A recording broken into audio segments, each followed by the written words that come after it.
The husband woke before me, silently packing his suitcase. Half an hour later, a photograph arrived on my phone.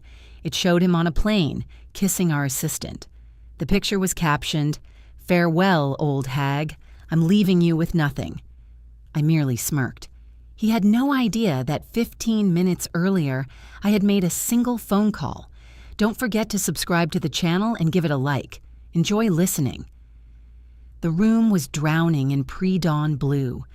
Through a gap in the curtains, a thin blade of light pierced through, falling onto the sleeping woman. She didn't see her husband carefully, inch by inch, lift the heavy blanket and place his bare feet on the cool parquet. He froze, listening to her breathing, steady and deep. Then, moving with an agility uncharacteristic of his bulky frame, he began to dress. He didn't turn on the light. His trousers and sweater lay on the chair, prepared the evening before. His fingers, thick and clumsy, fumbled with the buttons. He was afraid to breathe. Fear hammered at his temples, mixing with the intoxicating sensation of imminent freedom. "Please don't wake up, please don't wake up," the man muttered frantically to himself. She lay on her side, facing his empty side of the bed. Her hand still rested on his pillow, where his head had lain just a few hours earlier. He looked at her, at the familiar profile, at the silver strands at her temple peeking out from under the edge of the pillow. For a moment, his face contorted into a grimace of something resembling pity, but he immediately pushed it away. Pity was a luxury he could not afford. Not now, perhaps later. He tiptoed into the hallway and gently closed the door. The click of the latch sounded like a cannon blast to him. In the hallway stood his old, worn suitcase, already fully packed. He didn't check it, grabbing the car keys from the table. His fingers slid over the cold metal, and he felt a surge of adrenaline. Everything was almost ready. He didn't look back as he left the apartment. Was he sure about his decision? Was he making a mistake? An unpleasant premonition refused to let him go. "I'm doing the right thing," he whispered. "It's all over with her. Let her live out her days alone, and I deserve better." I was tired of it all. The routine, her foolish face, it was her own fault she let herself go. The main thing now is not to look back. The man resolutely headed down the stairs. A deathly silence descended upon the apartment. She lay with her eyes open, staring at the ceiling. She hadn't woken to the sound of the latch. She had woken to the change in his breathing. It had become tense, deceptive. She had felt it even in her sleep, with some ancient, heightened intuition. She hadn't moved when he dressed. She listened to every rustle, every stifled sigh. Her heart didn't race in panic. On the contrary, it stilled, turning into a heavy, cold stone somewhere deep in her chest. So, it had happened. This was the day. She slowly sat up in bed. Her legs felt weak. The room swam in the gray morning light. She ran her hand over his pillow, which was cold and empty, as it had been for years. She stood up and walked to the window, parting the curtains. Below, by the entrance, stood his car. He emerged from the building with a suitcase in his hand, tossing it onto the back seat. His movements were sharp, hurried, full of triumphant haste.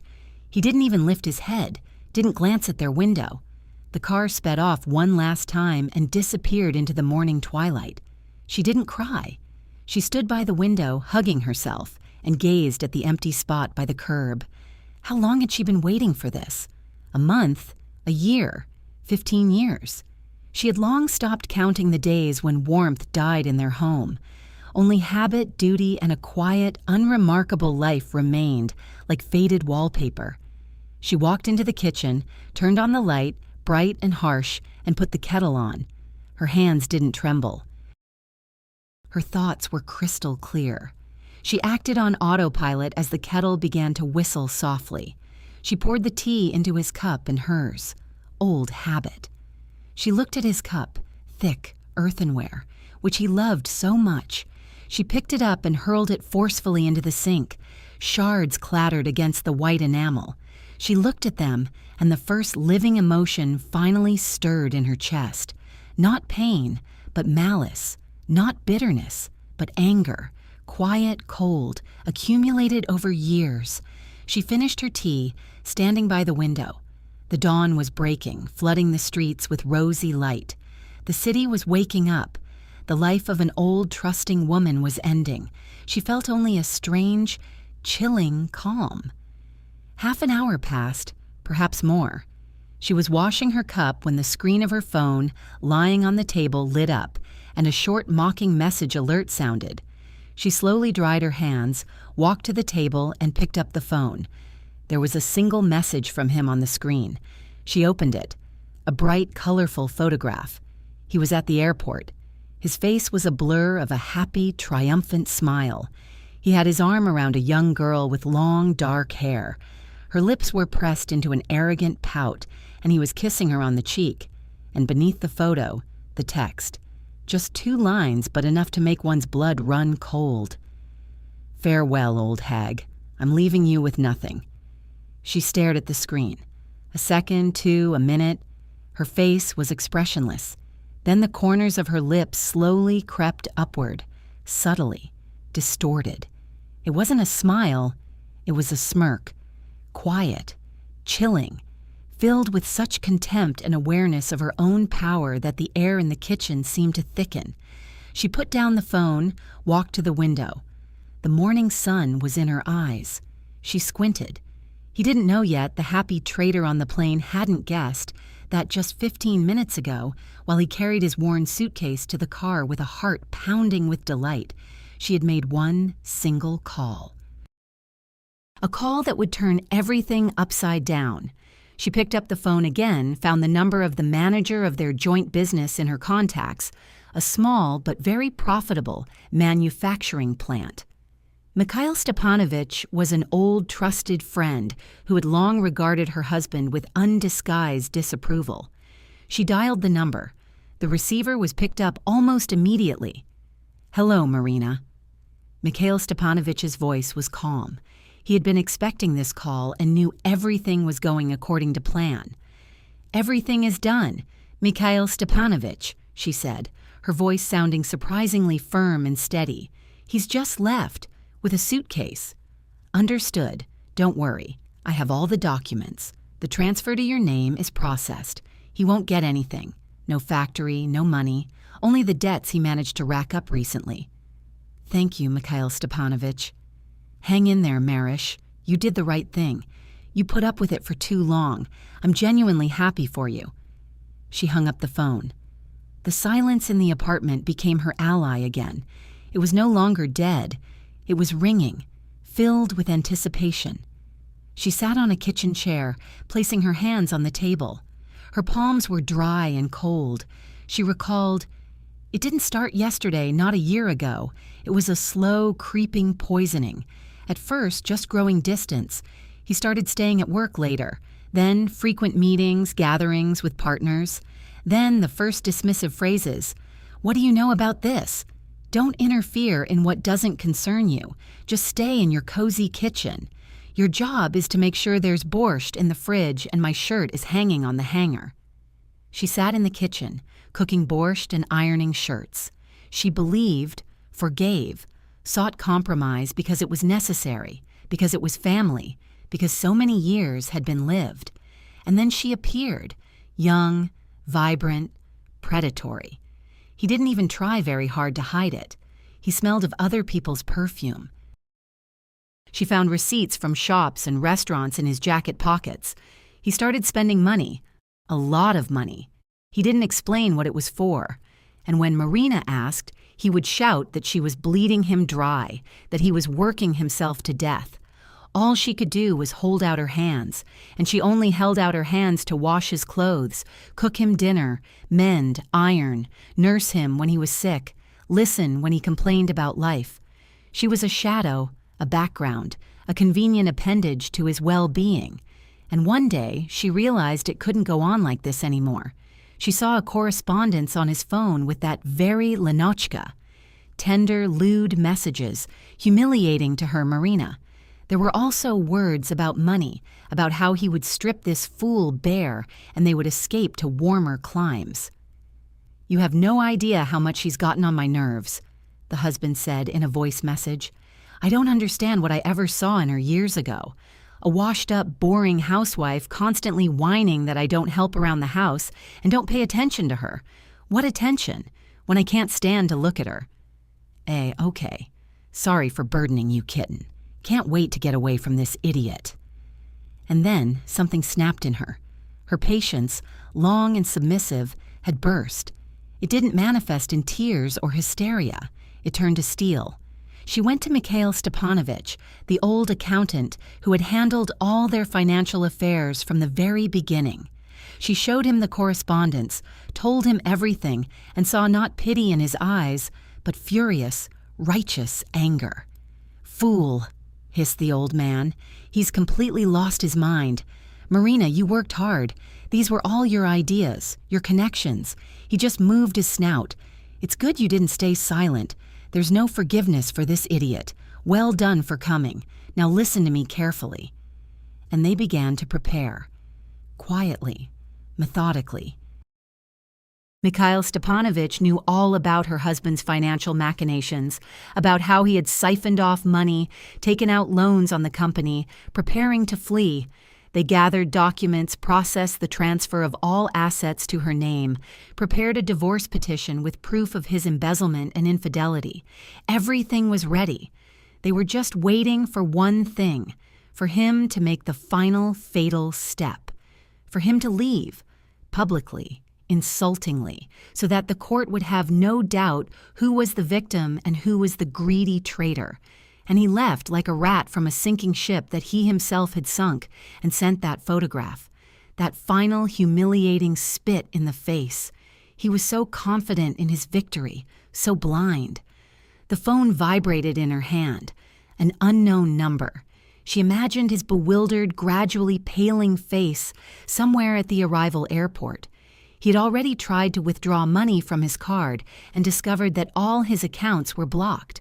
He had probably called Mikhail Stepanovich, and the old man, with feigned sorrow, had informed him of the sad news that the company, due to debts and misuse of funds, had been urgently re-registered to his wife in order to save at least something from bankruptcy.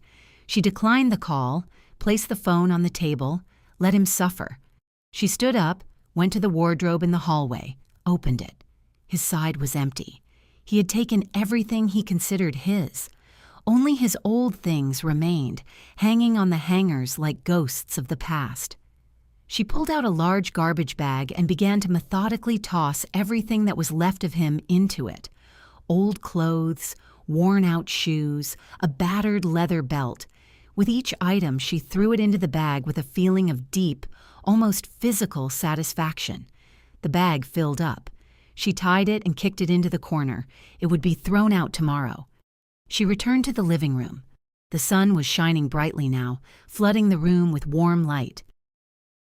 It played on the glass door of the sideboard where their shared photographs stood, young, happy, with bright eyes. She went over, opened the sideboard and picked up one of the frames. It was them at the sea. He was holding her shoulders.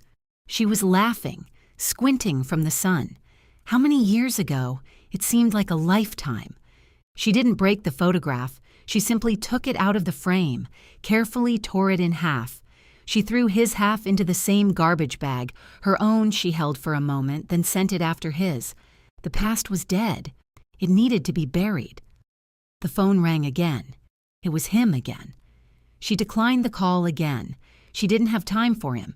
She needed to think about the future, about her life. Only her life. She went into his office, a room she had always been strictly forbidden from entering. He did his great work there. The room was cluttered with papers, folders, smelled of dust, expensive cigars, and his cologne. She opened the window. Fresh air rushed into the room, sweeping away the stale smell of lies. She sat down at his massive desk, ran her hand over the polished surface. Now it was her desk, her office, her company, her life. She picked up his planner, a thick leather gift from that very Lenotchka. She opened it. Her picture was stuck on the first page for some reason. Young, brazen, with a defiant gaze. Marina tore out the photograph, crumpled it into a ball, and threw it in the trash. Then she began to flip through the planner. Business meetings that were a sham, notes about money transfers. All of this was now evidence. She found what she was looking for.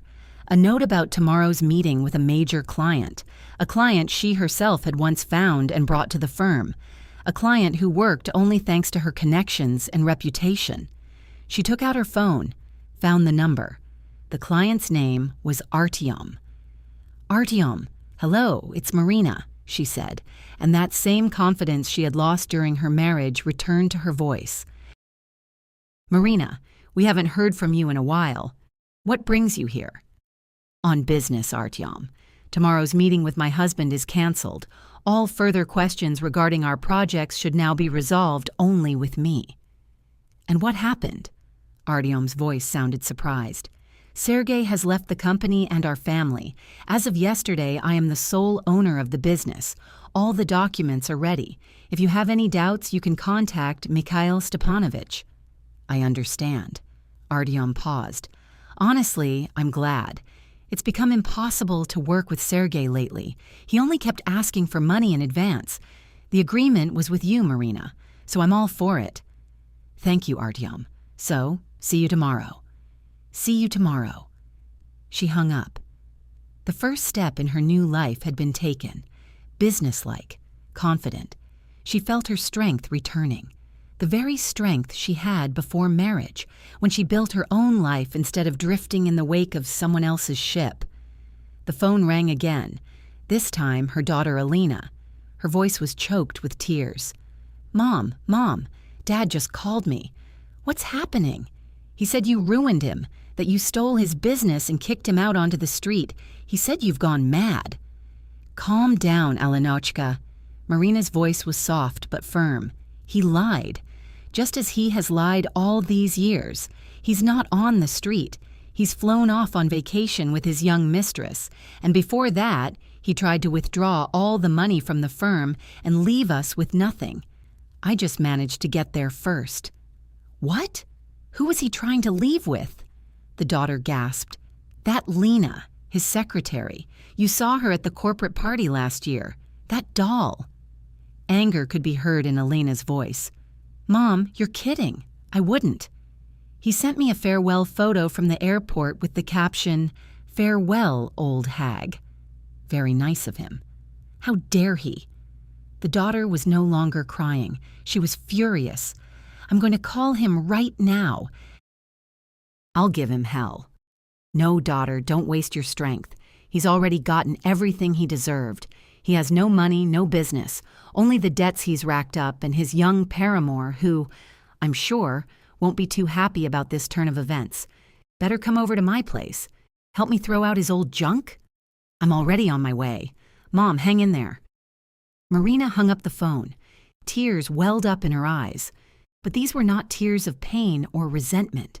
They were tears of relief. Her daughter was on her side. She was not alone. She left the office, closed the door, went into her bedroom, their bedroom.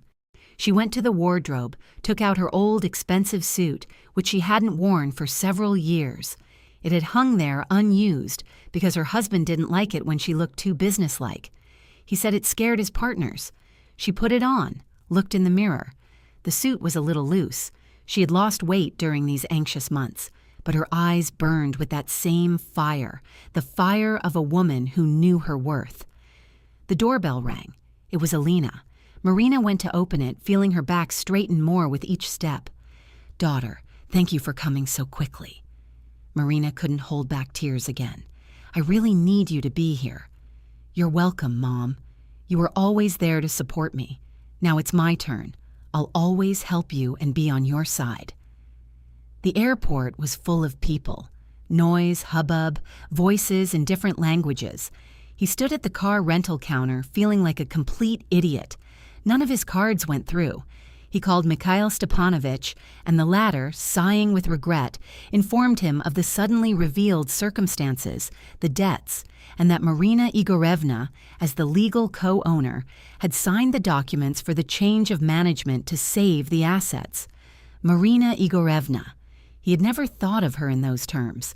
To him, she was just Marinka, his wife, an old hag. Lena stood beside him, pouting. Her new, shiny suitcase stood nearby.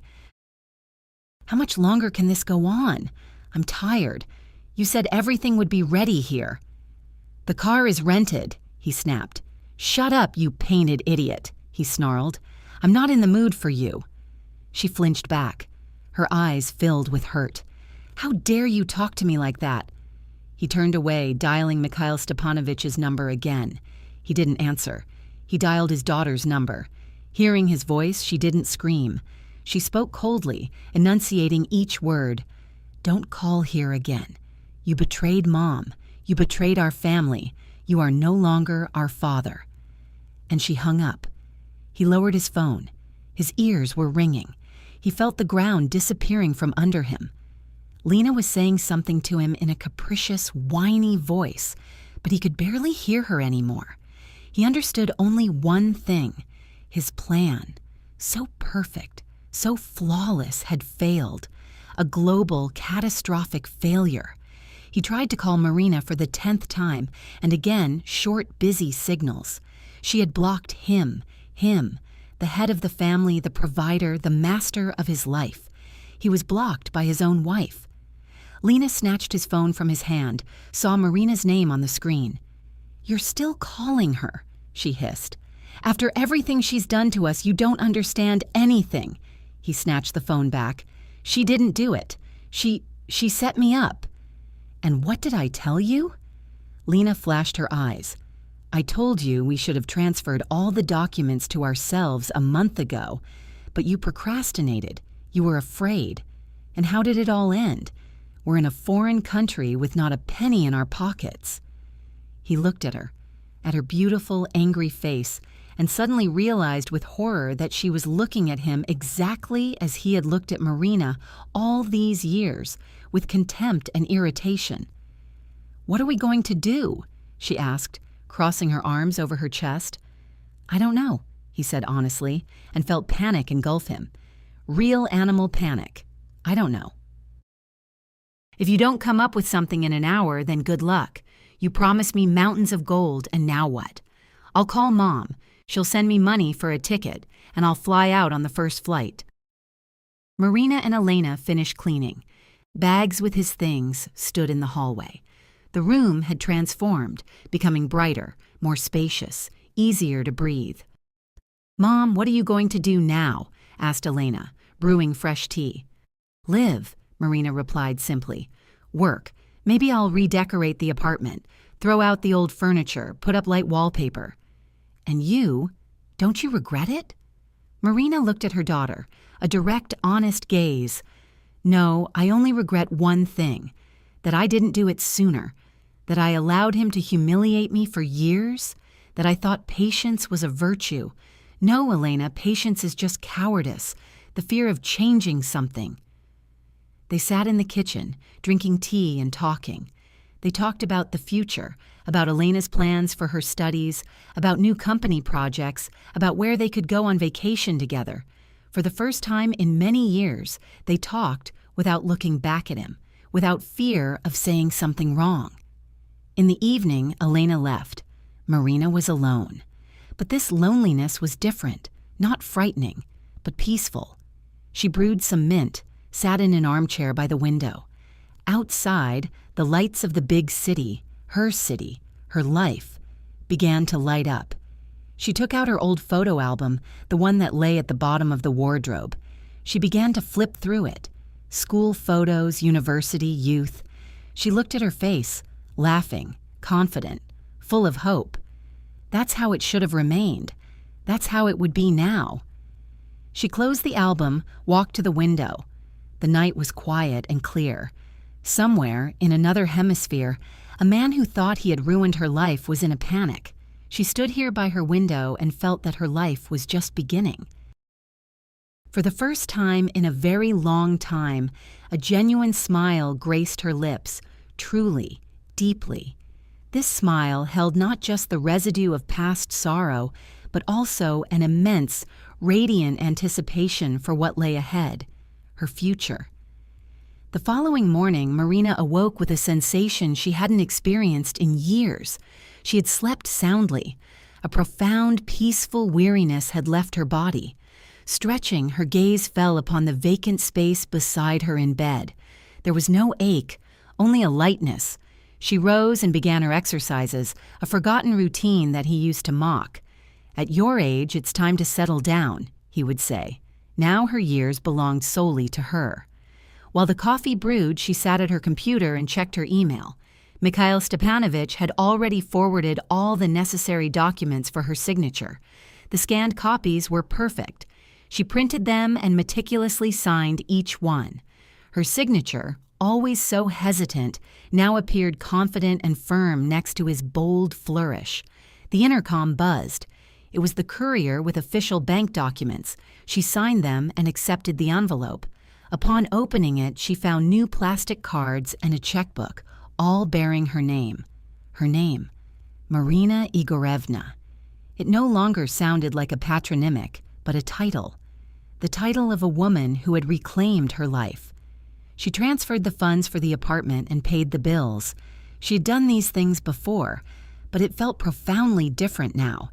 These were her funds, earned through her labor, her intellect, her perseverance. Artyom called. They discussed the specifics of their upcoming venture. His tone was respectful and professional. He sought her counsel and valued her input. She felt not only her financial, but also her professional confidence returning.